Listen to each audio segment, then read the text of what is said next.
Welcome to the Inspiring Illustrations channel. Who was Rahab in the Bible? Discover the story of Rahab. Rahab is a biblical figure mentioned in the book of Joshua in the Old Testament. She was a woman living in Jericho, a fortified city that the Israelites planned to conquer. Rahab's story is inspiring because of her faith and obedience to God, despite her former occupation as a prostitute. The name Rahab has Hebrew origins and offers two possible meanings: abundant and broad. Therefore, Rahab can be interpreted as great in faith, or a woman whose faith is abundant. In this video, we will delve into the fascinating story of Rahab, exploring everything the Bible reveals about this extraordinary woman of faith. Despite her past, Rahab found favor in the eyes of God, even becoming part of the genealogy of Jesus. We will examine her journey from beginning to end, uncovering the challenges she faced and the lessons we can learn from her life. But before we continue, I'd like to extend a special invitation to our new viewers. Don't forget to subscribe to our channel and turn on notifications. That way, you won't miss any of our Bible studies. Rahab was a woman living in the ancient city of Jericho. When we first meet her in the book of Joshua, she is described as a prostitute. Now, I know what you might be thinking. Why would the Bible focus on someone with such a questionable profession? Well, that's exactly what makes Rahab's story so powerful. She shows us that God can use anyone, regardless of their past, to fulfill His purposes. Rahab's story begins during the time when the Israelites, led by Joshua, were preparing to enter the Promised Land. The book of Joshua, chapter 2, tells us that from the camp in the Valley of Acacias, Joshua secretly sent 2 spies with the following instruction: explore the land, especially the city of Jericho. The spies followed orders and entered the house of a prostitute named Rahab, where they stayed. Soon, the king of Jericho received the news: some Israelites have come here tonight to spy out the land. The king sent a message to Rahab, ordering her to hand over the spies. However, Rahab had already hidden the men. She responded to the king's messengers: "Yes, the men came to me, but I didn't know where they had come from." As night fell and the city gate was about to be closed, the spies left. "I don't know where they went, but if you pursue them quickly, you might still catch up with them." Rahab, meanwhile, had taken the spies up to the roof and hidden them under stalks of flax she had laid out. The king's messengers left the city, and the gate was shut behind them. They searched for the spies all the way to the fords of the Jordan River. Before the spies lay down for the night, Rahab went up to the roof and said to them, "I know that the Lord has given this land to you, the Israelites. In fact, all of us are terrified. We have heard how the Lord dried up the Red Sea so you could cross when you left Egypt. We also heard how, on the other side of the Jordan River, you defeated Sihon and Og, the kings of the Amorites, and completely destroyed their armies. When we heard of it, our hearts melted in fear, and everyone's courage failed.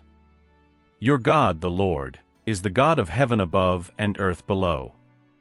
So now please swear to me by the Lord that you will show kindness to my family, just as I have shown kindness to you.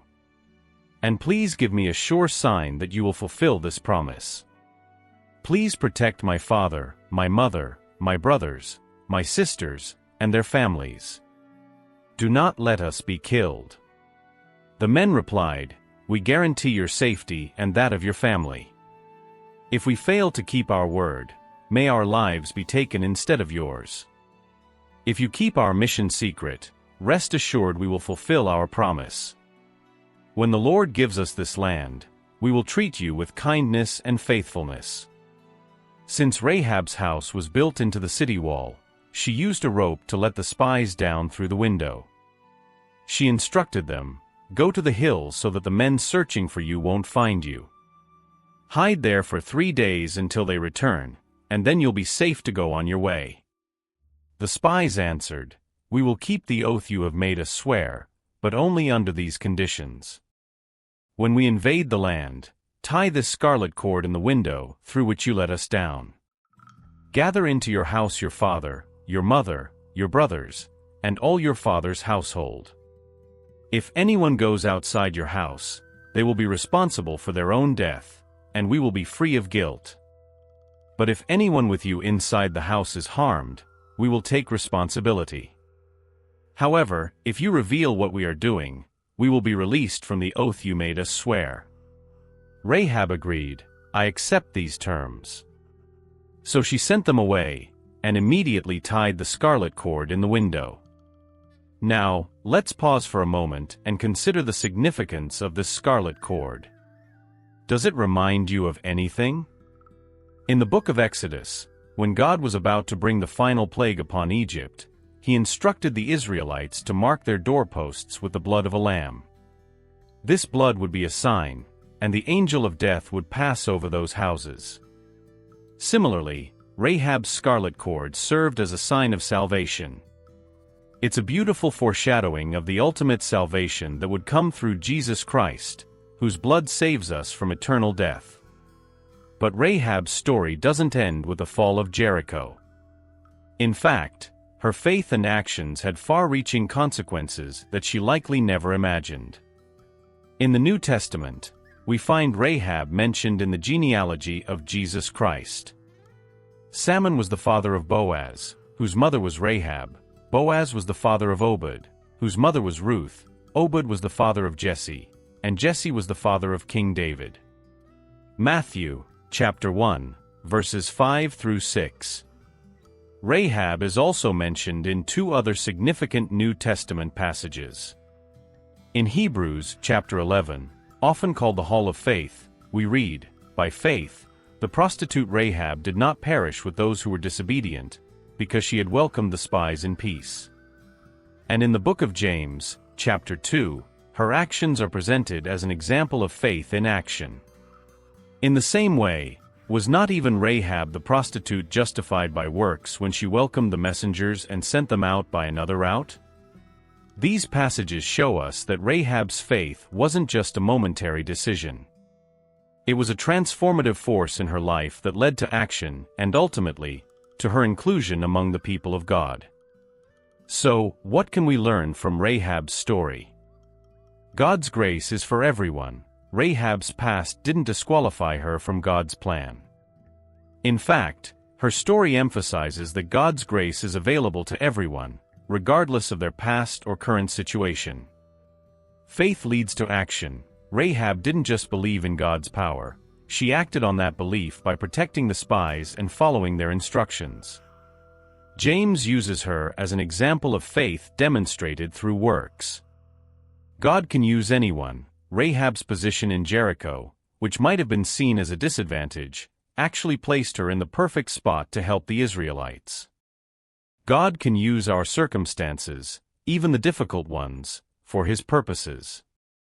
Courage in the face of fear.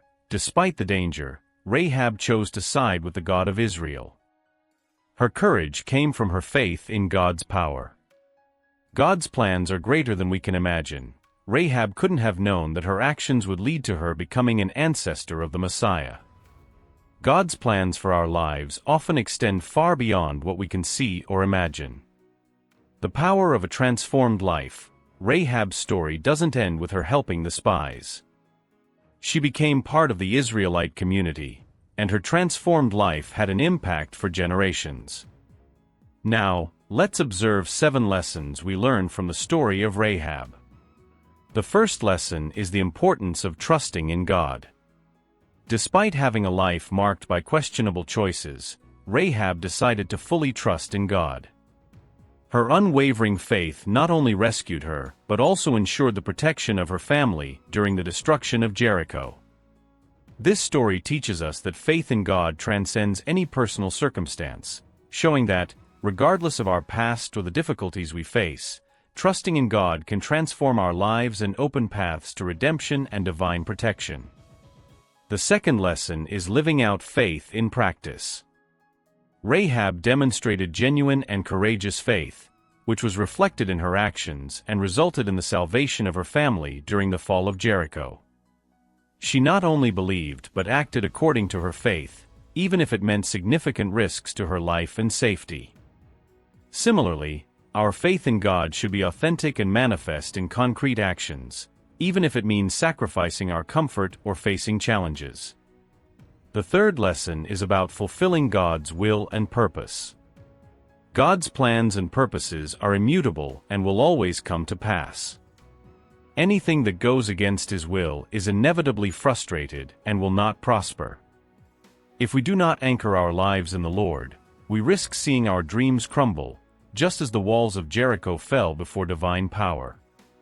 It is essential that we align our desires and goals with God's will, for only then can we build something lasting and secure.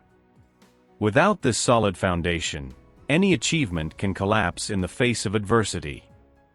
The fourth lesson is about forgiveness and transformation by divine grace. God is infinitely forgiving and compassionate, offering His love and grace to everyone, regardless of their origins or past. Rahab's story powerfully illustrates this truth, showing that the Lord is a merciful Savior who does not discriminate. He looks at the heart of each person and is always willing to transform those who place their full trust in Him. No matter what we have experienced, nothing can separate us from God's love. His ability to forgive and renew is greater than any mistake or circumstance we may face. Rahab's example reminds us that by turning to God with sincerity, we can experience a profound and lasting transformation, guided by His unconditional love. The fifth lesson is related to the relevance of trusting in God. Rahab, despite having a life marked by questionable choices, decided to fully trust in God. Her unwavering faith not only rescued her but also ensured the protection of her family during the destruction of Jericho. This story teaches us that faith in God transcends any personal circumstance, showing that, regardless of our past or the difficulties we face, trusting in God can transform our lives and open paths to redemption and divine protection. The sixth lesson is about the courage to act driven by faith. Rahab demonstrated remarkable courage by deciding to protect the spies sent by Israel, risking not only her safety but also her own life. Her boldness in taking this action, based on her trust in God, offers us a powerful lesson about the importance of being courageous in following the divine will. Even when circumstances seem threatening or when our acts of faith put us in danger, we are called to act with determination, trusting that God will honor our obedience and courage. This story inspires us to live a faith that translates into courageous actions, even in the face of the greatest challenges. The seventh lesson is linked to the reward for following God's will. Rahab experienced a remarkable reward for her obedience and faithfulness to God. Not only was she saved from the destruction of Jericho, but she also became part of the ancestral lineage of Jesus Christ, a role of enormous honor and significance. Her story teaches us that obeying God, even when it requires courage and sacrifice, can open doors to extraordinary blessings in our lives. Obedience to God, besides guiding us on the right path, can bring rewards that go far beyond what we imagine, influencing not only our destiny but also that of future generations. By following the divine will, we can be instruments of great purposes, reflecting God's goodness and wisdom in everything we do. In conclusion, Rahab's story is a powerful testimony to God's grace, the importance of faith, and the potential for radical transformation in anyone's life. It challenges us to look beyond labels and see the potential that God sees in each person. It encourages us to act on our faith, even when it's risky. And it reminds us that God can use our lives in ways we never imagined to further His kingdom. So, here's a question for you to reflect on. How has Rahab's story challenged your perspective on faith, courage, and God's ability to use anyone for His purposes? Take a moment to think about this and consider how you can apply these lessons in your own life. Remember, just like Rahab, your faith and actions today can have an impact far beyond what you can see. So be courageous, trust in God, and be ready to act when He calls you. You never know, your story might be the next amazing chapter in God's grand narrative. Thank you for joining me on this journey through Rahab's story. If you found this message inspiring, please share it with others who might benefit from it. And don't forget to subscribe to our channel for more in-depth Bible studies like this one.